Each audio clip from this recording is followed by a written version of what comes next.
Hello. Hello. Oh, let's get that right first. How you doing? All right. Welcome to the 8-Bit Junkie Show. Yes. So we're going to do a show with a bit of a difference tonight. Yeah.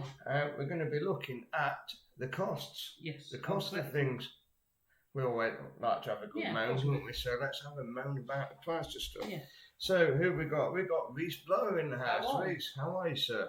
Like I say, it's just an opportunity to talk about how much things cost. Gaming wise, obviously. What's a rip-off, what ain't a rip-off, and so on. I picked a few things out that we can look at, just some examples, old and new, and see where we go. Chuck some ideas out of stuff that you've seen. Exactly. What do you think, George? No, I agree, mate. It's a good idea. Good chat, you know. Yeah, well, let's see where we go. Anyway, we've got Ash Breton in the house. Ash. How are you, sir?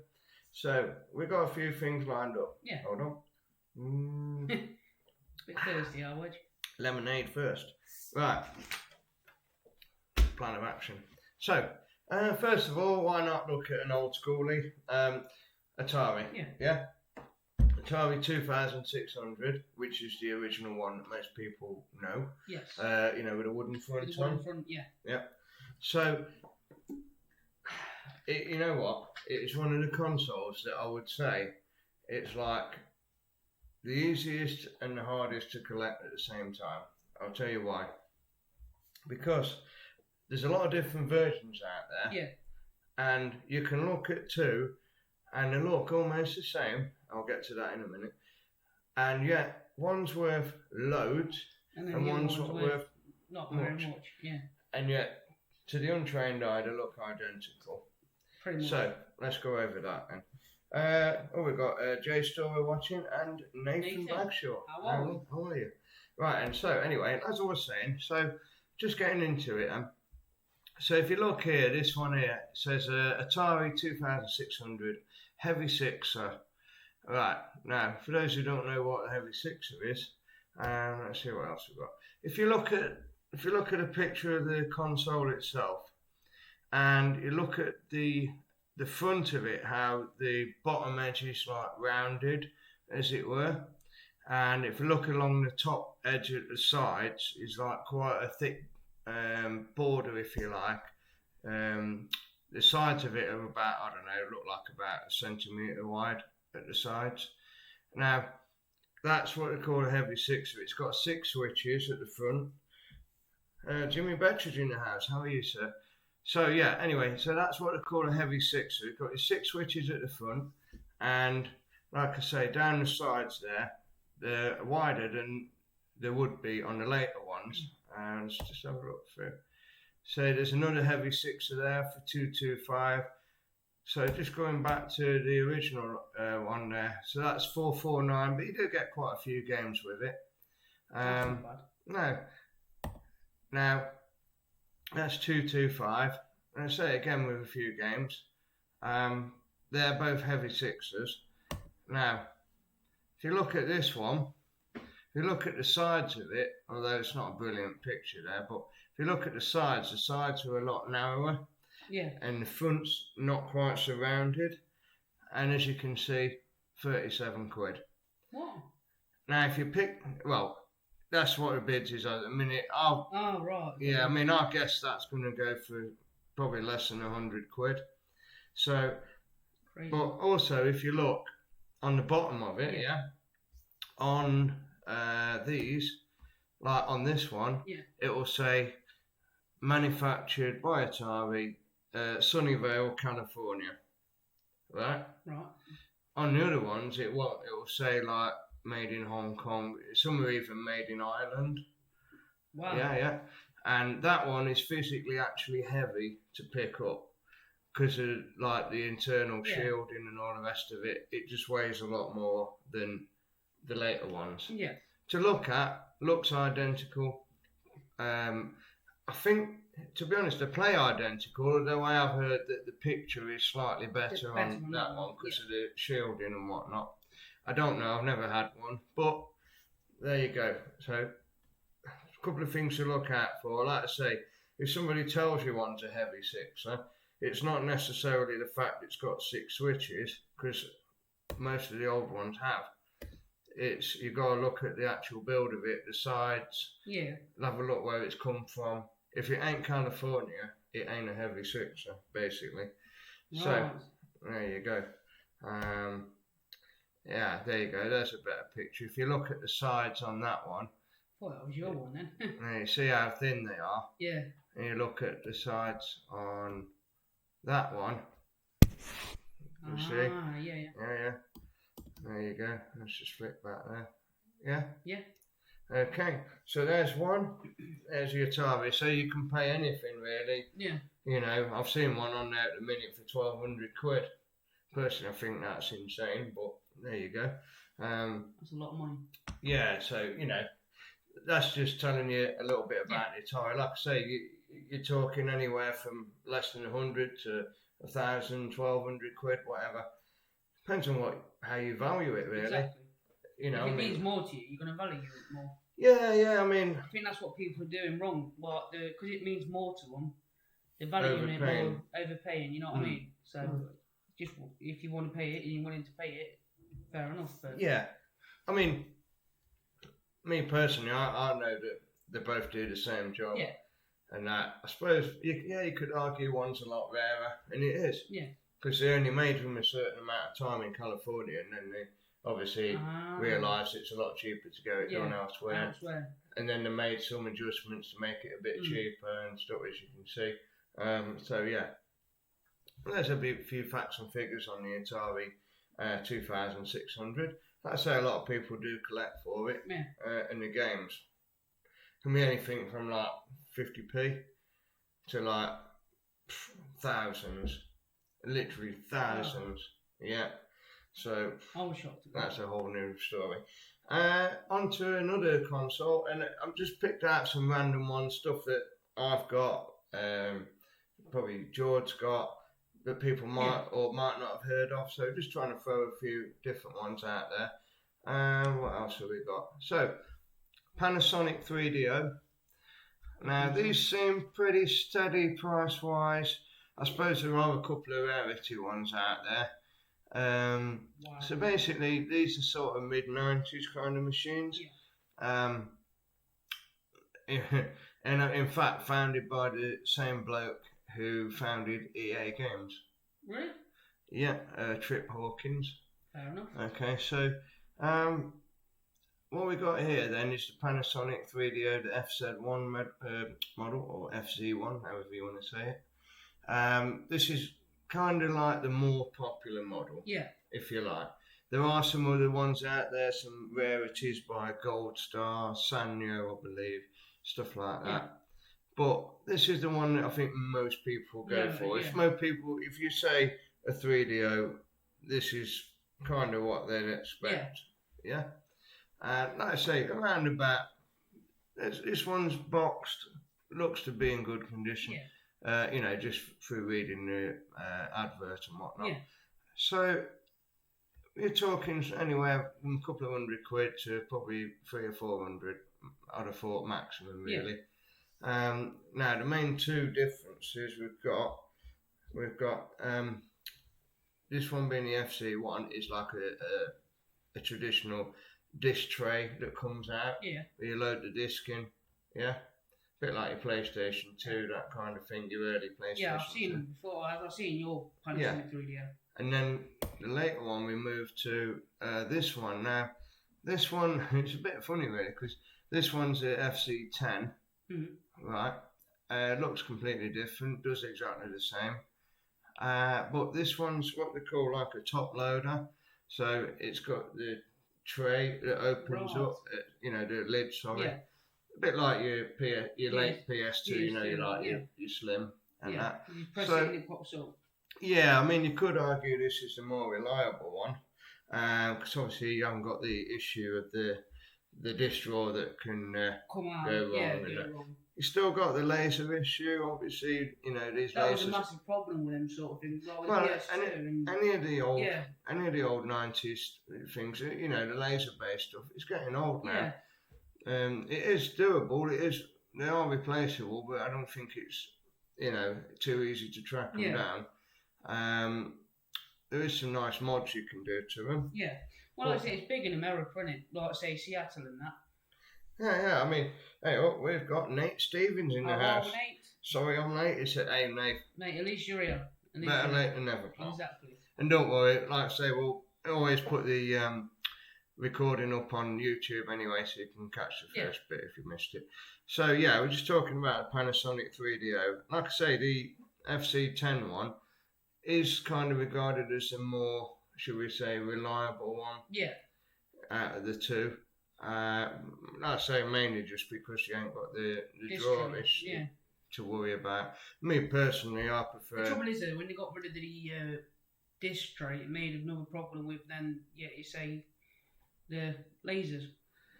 Yeah, well, to be honest, I mean, the lasers weren't great in either of them. No. I mean, you know, you've got to remember these lasers we're talking now, they're nearly 30 years old. I know. So, what year was Panasonic 3DO? I'm thinking of about 95. 95? Something like that, yeah, but 94, 95. But the thing is, when it come out, it was so expensive. Yeah. I mean, I'm sure it's about 600 quid. Jeez. You imagine, and then around about that time, that's a week I think Sony had come out with the PlayStation, you know, the original one. And I don't know how much that was, what, 300 quid maybe? 300 quid, yeah. It's a no-brainer, isn't it, really? Yeah, PS1 or Panasonic 3DO at 600 quid. Yeah, I know. I mean, you could argue that was more technically advanced. I don't know, maybe it wasn't, but I do like the 3DO. Yeah. At least now it's kind of almost affordable in a way, kind of thing. But you know, you think to yourself, would you actually pay that money for an old console? Oh, don't worry, we're getting onto that. So, so that's Panasonic 3DO. Yeah. Like I say, I mean, I think personally, they're a nice system, and. Yeah. Oh, right, you want to see it? I didn't see it till the first time until you showed me. Yeah, I mean, that was pretty impressive, especially that cowboy game. Yeah, Mad Dog McCree. Yeah, Mad Dog McCree. I can always remember that when you had to aim it. Hold on a second. I'll be back. Sorry, I started something now. Mad Dog McCree was a good game though, where you had to aim and shoot at the actual. You know they're saying like big box edition, yeah. Well, how about this? That's just for one game. That's a game in a box, believe it or not. Although it has got the gun and whatnot in there as well. So, how much was that, Grant? I can't remember how much I paid for it, but I think originally, I'm sure it would have been about 60 quid. But he did get the gun with it. So, yeah. Mind you, I bet the gun alone on itself is probably about 20 quid. Yeah. So we've got Mr. Matt Thorpe in the house. Matt Thorpe, how are you, sir? So yeah, that's what you call a big box. That is a big box. But yeah, you like the big boxes, though. So that's, like I say, that's Panasonic. One nice thing about that, but don't tell anybody. There's no copyright on the games. Yeah, so you can literally copyright as many games. But we didn't say that. We didn't say that. But you can copyright. No. Anyway. No, basically you can make backup copies and we'll play them. Don't encourage you to do that. Why would you pay 50 quid a game when you can get them for literally nothing? Yeah, but the idea is you want the originals, isn't it? Well, yeah, if you do want the originals, fair enough. But then if you don't want the originals and you want to play the game, you can copyright it. Yeah. Right, so, moving swiftly on, before we land ourselves in bother, let's get on to Atari Jaguar.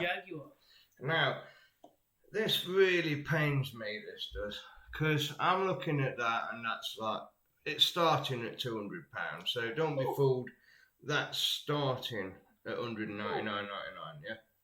Damn. A lot of money. However, it is boxed, it looks, pretty much as new. Yeah. However, that'll go over 200 quid, no sweat. Oh, yeah. Easy. But it pains me because I know what I've paid for them in the past. Yeah. You know what I'm saying? Exactly. I mean, I bought one brand new off a website, about 12 years ago. Oh, something like that, and I paid 35 £35, I think. Oh, got you. Brand new, in a box, £35. Nobody wants them. No. Back then, you know. So I thought, oh yeah, bargain. Yeah. And when I sold it, I think I sold it a few years later for like £100. And I'm thinking, oh, that was good. I made a load of money on that. Yeah. What an idiot! I should have kept it. Yep. But it's like that with anything, though, isn't it? Yeah, I mean, the only problem with the Jaguar is the games are quite expensive as well, because they're cartridge based as well. And I don't get it. I don't get why cartridge games are dearer than disc I games. don't know. They just are. I really don't get it. I thought disc games would have been dearer. Well, you say that, and that brings us swiftly on to the next one, which is Atari Jaguar CD. Oh yeah, that now 1,000. Yes, that's right. That's not a spelling mistake. What? It does say £1,299, because that, dear friends, is like the proverbial rocking horse crap. Yeah, but still, who's going to pay £1,300? Well, some people will, and some people can. You got to remember, it is rare, super rare, especially boxed as well. I mean, that's literally unheard of. Yeah. You've got to have that graded or something.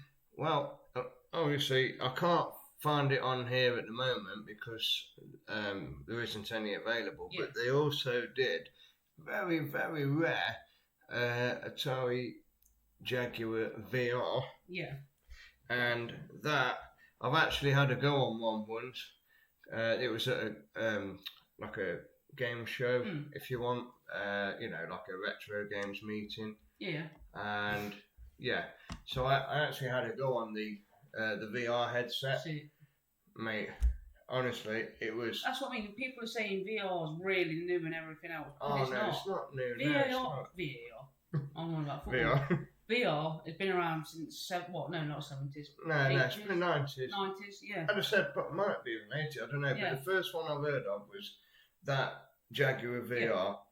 And I tell you what, I got talking to the bloke, right? So he was obviously understandably a bit nervous, but he did let people have a go. Yeah. And he said that the travelling he'd have to do to go it and all the rest of it. He was from America. He flew over for the show. He was going around the world actually showing this thing. And I was like, so exactly how rare is it? He said, and I can't really quote it, but I think he said there was like 2 others, and that was the only one at the minute that was working or something like that. And he paid 10 grand. 10 grand? 10 grand. Ooh. I promise you, and don't get me wrong, this was a while back as well, so I don't know what it's worth now. This was at least 7 or 8 years maybe. So yeah, and he paid 10 grand for this VR headset. Grand. I think he said he got it from Texas or somewhere like that. Yeah, I don't know. Surprised me. Nate Stevens just chiming in saying things are worth whatever people are willing to pay. That's true. Yeah. Very true.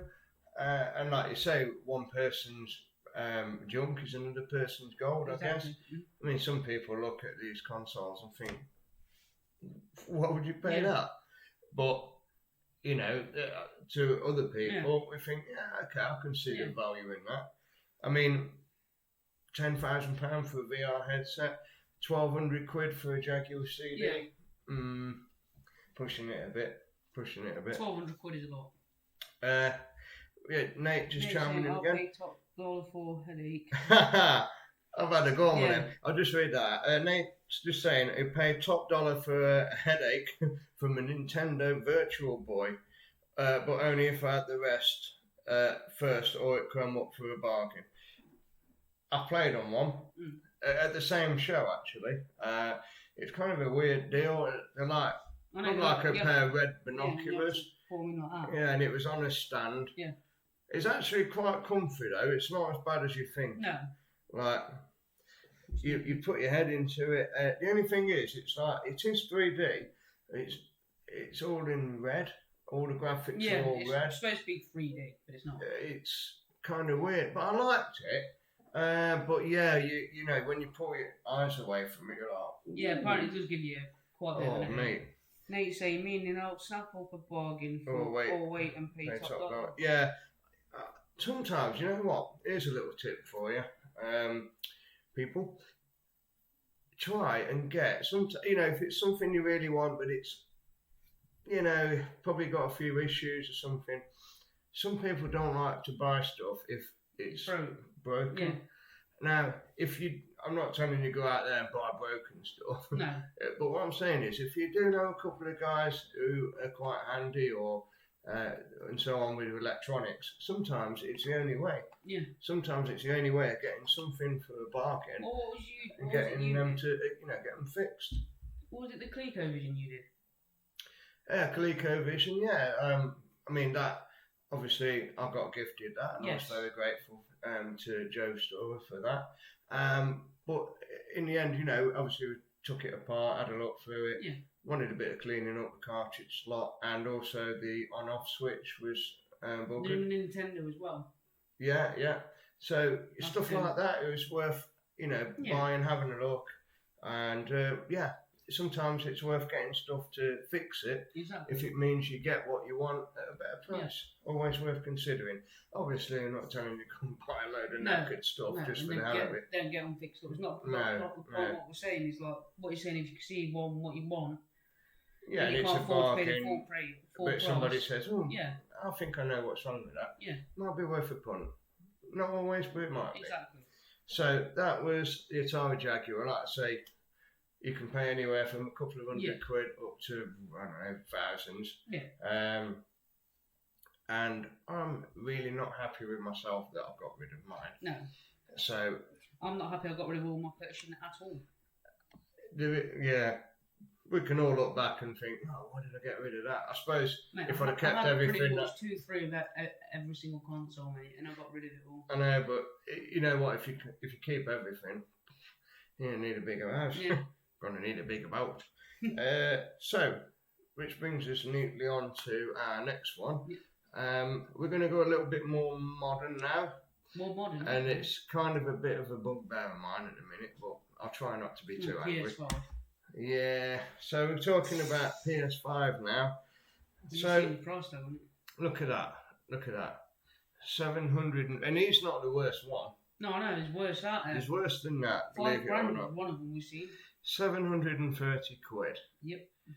Now, for those who don't know, but I'm guessing most people do know, that console should be 449 quid. You see what I mean? So he's almost making 300 quid. For what? Placing an order and receiving it, and then selling it to you for more? That, to me, I don't. You know what? Fair play. He's making the money. I'm not. Whatever. However, I just think it's wrong to try and. I mean, there's parents that have bought these for the kids at Christmas, and they've paid through the nose for them. You know, and I just don't think it's fair. Why they've done it, I don't know. But I mean, these people. I'm going to name and shame them. Scalpers. As they call them, they use these kind of bots. I'm not quite sure how that works, but it's kind of like, I guess, an automatic system that recognises when they are up for sale and automatically buys them somehow before you even manage to get, you know, before you've managed to click on it and say, oh yeah, I want one of these, and put your details in. These bots have swarmed in and bought them all. How do you even get the box? I don't know, but I guess that's the, you know, that's the thing. I don't know. How do you get them? No idea. But, you know, I mean, to me, making 300 quid on a console, bit wrong. It's a bit tight. I don't know. I like to think that, you know, within the gaming community, that people would friendly, share a lot. Maybe that's just me. Maybe I've got rose-tinted glasses on, but you know, it'd be nice if we could all do each other a solid, wouldn't it? But of course it would. There you go. Some people don't play that way. But however, you know, there is a kind of shortage at the minute with, I can't remember, I was reading it the other day. Basically, I can't remember the name of the part, but there's a shortage of certain parts that go in the PlayStations and the Xboxes. And that's why we're not getting them as quick as we would have liked. Yeah. So, but any excuse. it will happen though. It will happen one of the days, and who knows when. It'd be nice to have a PS5, complete my collection on PlayStation. It would be nice. However, in the meantime, here's one to look out for if you're into your retro. Now, this is PlayStation 3. Wow. This is the original one that came out. This is actually a genuine eBay listing. In fact, that's way too much. It is on bids. I mean, and it's got what, 20 odd bids on it, 23 bids, 180 quid. Not worth it. Well, again, in your eyes, maybe not. Yeah, you can play PS2, but I think it's because, again, now I actually had this one. Is that the original 80 gig? 60. 60 gig, sorry. Yeah. Now I actually had this one, and you can tell it does look very similar to the model that come after it, but it's because of the disc, not the disc tray. No, on the left-hand side where the disc tray is, on the left-hand side of that little black cover at the front there does lift up, and there's like a memory card reader on there. So, just a couple of comments to catch up on. Nate Stevens, PS3, next on my list. Good lad. And mine if you want, Nate. Reese Blower, I bought mine for 20 quid. Exactly, mate. Oh, that's painful. Because, you know what? I actually bought that exact model the day it come out, and I paid, if I'm right, I paid 425 quid. So, yeah. Quite expensive.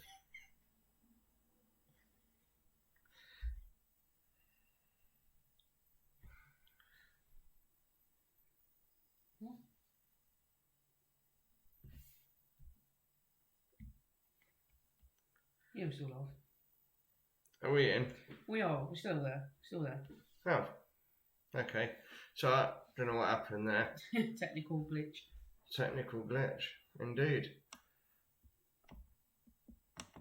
Sorry about that. Don't know what happened there. Kind of got disconnected and then reconnected.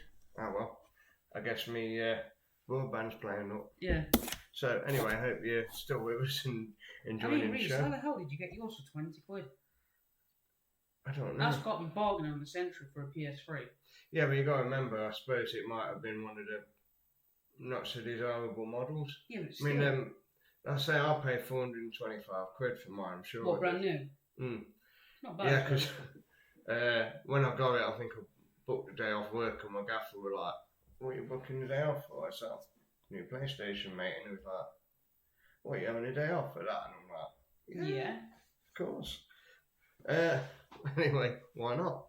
I mean, 20 quid's still a bargain, isn't it? Don't matter if it's the old one or the It new one. is. Joshua Pfeiffer in the house. How are we, Josh? And Tracy Widdowson, indeed. How are we? Yeah, so, but you think that's expensive? Right, did it get worse? I can top that. I can top that. What, for PS3? No. We're moving on. We're moving on. Okay. We're moving on. Right, Here we go. Are you ready? You'll like this one. Prepare your eyes for this. Oh, what the? Yes.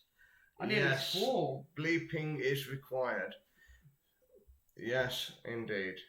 We're talking about the Sega Genesis game, Blockbuster. It's a Blockbuster World video game. So basically, this was something that come out in '95, I think. You know, Blockbusters, who used to hire the videos out and all the rest of it. Yeah. Well, I think it was some kind of championship that they had, and it was made specifically for that. Nintendo cartridges to do and that. Yeah, basically, it's really rare. So, you know, yeah, it's worth a fair bit. But, would I pay it? Obviously not, because I could buy quite a decent car for that. Exactly. So, anyway, on two. 18,000. Yeah, 18 grand. Oh. There isn't really a lot of point in dwelling on that one because there ain't a fat lot I can tell you about it. But I can tell you, I haven't got lots of money though. 18,229. That's a decent car. It's kind of a weird price though, don't you think? £18,229 and 60 pence. Why don't you just do 19 grand? I don't know. I don't know. Round it off to 20,000. Strange. Yeah, here's another one for you like this. What? Yeah, indeed. Feast your eyes on that. Sega Mega Drive bundle. How about them apples then? £1,250. Wow. Yeah, that's because if you look, it's got the add-ons like the 32X. Yeah. I think it's also got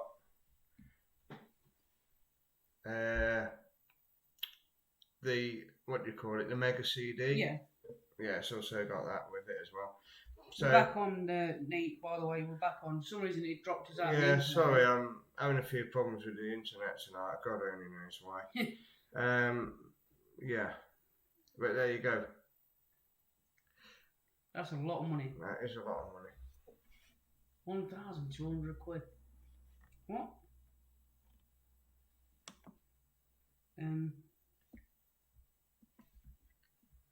Right. We're not live. We're not live.